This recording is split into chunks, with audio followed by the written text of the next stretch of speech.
essa graça abundante e rica foi derramada em nós, nos dando sabedoria e entendimento para compreender o mistério da vontade de Deus para a sua igreja.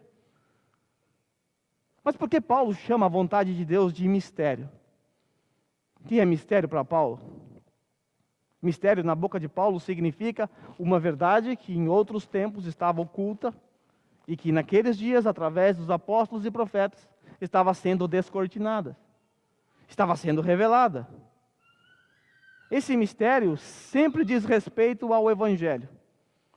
Agora, talvez você ficou confuso. Então, será que na antiga aliança não havia Evangelho? Já que para Paulo, mistério são verdades que outrora estavam ocultas. E agora, na nova aliança, foram reveladas através dos apóstolos e profetas. Então, você pode chegar à conclusão de que não havia Evangelho na antiga aliança. Errado. Nós já vimos que lá em Gênesis 3,15, o proto-evangelho foi anunciado ao casal. Quando nós lemos Gálatas 3,8, é-nos dito que o evangelho foi anunciado ou pré-anunciado a Abraão.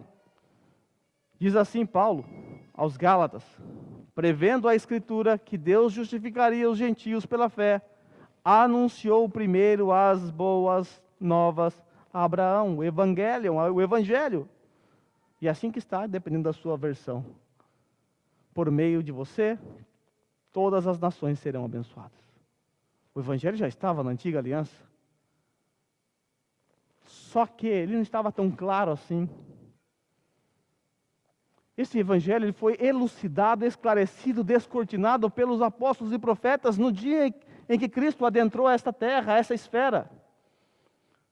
Ele estava por detrás da cortina na antiga aliança. Nós poderíamos ver até alguém atrás da cortina. Você não sabe detalhes, cor de cabelo, nem nada. Você não tem muitas informações, você tem algumas informações. E de repente, através dos apóstolos e profetas, essa cortina é aberta. O mistério é revelado. O mistério é revelado. O povo da antiga aliança possuía uma revelação suficiente acerca do Redentor para serem salvos. Porém, a revelação completa e plena do Evangelho ocorreu na encarnação do Verbo, quando o mesmo foi revelado. De forma que o mistério sempre aponta para o Evangelho e suas abrangências. Sempre.